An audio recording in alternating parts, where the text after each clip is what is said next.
साथ में 30वां अध्याय। आज हम सुनेंगे श्रावण मास महात्म्य के पाठ एवं श्रवण का फल। ईश्वर बोले, हे सनत कुमार, मैंने आपसे श्रावण मास का कुछ महात्म्य कहा है।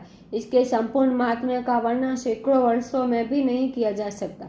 मेरी इस कल्याणी प्रिया सती ने दक्ष के यज्ञ में अपना शरीर दग्ध करके पुनः हिमालय की पुत्री के रूप में जन्म लिया। श्रावण मास में व्रत करने के कारण यह मुझे पुण्य प्राप्त हुई, इसीलिए श्रावण मुझे प्रिय करे। यह मास न अधिक शीतल होता न अधिक उष्ण गर्म होता है। राजा को चाहिए कि श्रावण मास में स्रोतोग्नि से निमित्त भस्म से अपने संपूर्ण शरीर को उद्दूलित करके जल से अर्ध भस्म के द्वारा मस्तक, वस्त्र, स्थल, नाभि, दोनों बाहु, दोनों कोहनी, दोनों कलाई, कंठ, सर और पीठ, 12 स्थानों में त्रिपुंड धारण करे। मान स्तोक मंत्र से तथा अद्योजात आदि मंत्र से अथवा षोडशाक्षर मंत्र से ओम नमो शिवाय से भस्म के द्वारा शरीर को सुशोभित करे और शरीर में 108 रुद्राक्ष धारण करे। कंठ में 32 रुद्राक्ष, सर पर 22, दोनों कानों में 12, दोनों हाथों में 24, दोनों भुजाओं में 8, ललाट पर 1 और शिखा के अग्रभाग में 1 रुद्राक्ष धारण करे। इस प्रकार से करके मेरा पूजन कर पंचाक्षर मंत्र का जाप करे। हे विप्रंद्र, श्रावण मास में जो ऐसा करता है मेरा ही स्वरूप है, इसमें संदेह नहीं। इस मास को मेरा अत्यंत प्रिय जानकर केशव की तथा मेरी पूजा करनी चाहिए। इस मास में मेरी अति प्रिय तिथि कृष्ण जन्माष्टमी के पश्चिम प्रदेशों योगादि तिथि के अनुसार मास का नामकरण होता है, अतः श्रावण कृष्ण अष्टमी को भाद्रपद अष्टमी समझना चाहिए। उस दिन भगवान श्री हरि देवकी के गर्भ से उत्पन्न हुए थे। हे सनत कुमार, ये मैंने आपको संक्षेप में बताए। अब आप और क्या सुनना चाहते हैं?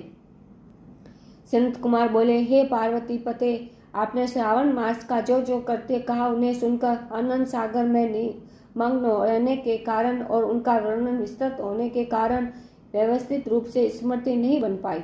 अतः हे नाथ, आप क्रम से सबका यथार्थ रूप से बताइए। सावधानी से सुनकर मैं भक्ति पूर्वक उन्हें धारण करूंगा। ईश्वर बोले, हे सनत कुमार, श्रावण मास की शुभ अनुकर्मणिका को आप सावधान होकर सुनिए।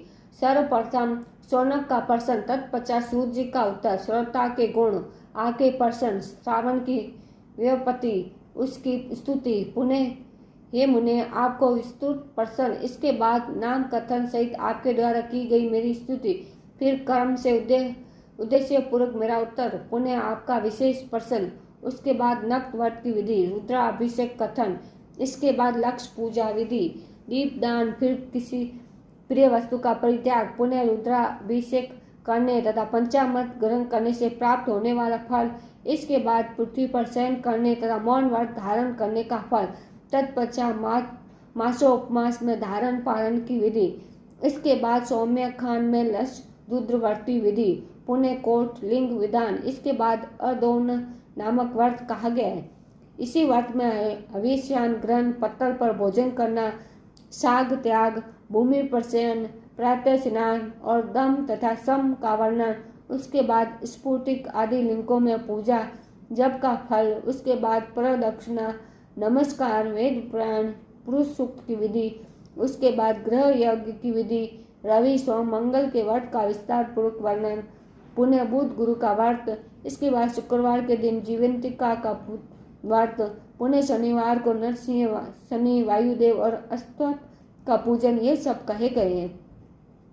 उसके बाद रोहतक व्रत का महात्म्य, औदुंबर व्रत, स्वर्ण गौरी व्रत, दुर्वा गणपति व्रत, पंचमी तिथि में नाग व्रत, षष्ठी तिथि में सोपाधन व्रत, इसके बाद शीतला सप्तमी नामक व्रत, देवी का पवित्र रोपण, इसके बाद दुर्गा कुमारी जी की पूजा, आशा व्रत, इसके बाद दोनों एकादशियों का व्रत, पुनः श्री हरि का पवित्र रोपण, पुनः त्रयोदशी तिथि को कामदेव की पूजा, उसके बाद शिव जी का पवित्र धारण, पुनः उपक्रम, उत्तरसन तथा श्रवण कर्म, इसका वर्णन किया गया है। इसके बाद श्रप बलि, हीयग्रीव, जन्मोत्सव, सभादीप, रक्षाबंधन, संकट नाशन व्रत, कृष्ण जन्माष्टमी व्रत तथा उसकी कथा, पिट्टो नामक व्रत, पोला नामक वर्ष व्रत, कुश ग्रह, नदियों का रजोधर्म, सिंह संकरण में गो प्रसव होने पर उसकी शांति, करक सिंह संक्रमण काल में तथा श्रावण मास में दान स्नान महात्म्य श्रवण, उसके बाद वाचक पूजा, इसके बाद अगस्त्य अध्यय विधि, फिर कर्मों तथा व्रतों के काल का निर्णय बताए गए। जो श्रावण मास महात्म्य का पाठ करता है तथा उसका श्रवण करता है वह इस मास में किए गए व्रतों का फल प्राप्त करता है।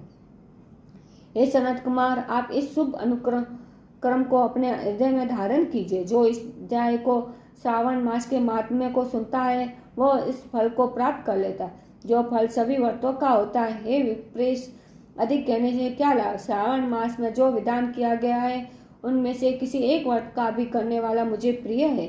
सूत जी बोले, हे शौनक, शिव जी के अमृतमय इस उत्तम वचन को अपने कर्ण पूत से पान करके सनत कुमार आनंदित और कर्क करते हो गए। श्रावण मास की स्तुति करते हुए तथा हृदय में शिव जी का स्मरण करते हुए ये देव श्रेष्ठ सनत कुमार शंकर जी से आज्ञा लेकर चले गए।